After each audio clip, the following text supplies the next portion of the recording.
Không mà cô chú mình rất là ngon luôn cả nhà. ăn bánh mì chung với mẹ con nha. Mà cô chú cùng ăn cái phần lơ nó chảy ra cả nhà, ngon không? Rất là sốt.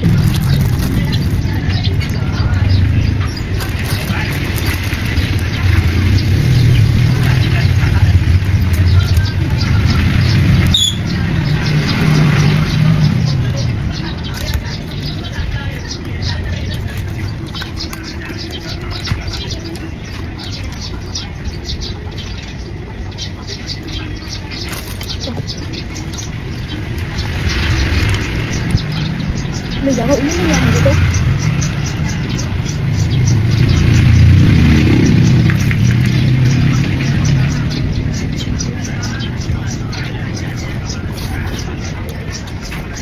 Béo,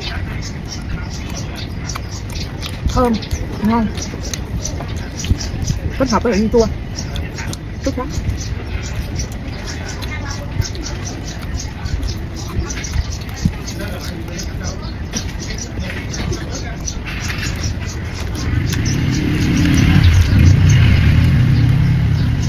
Ngon lắm.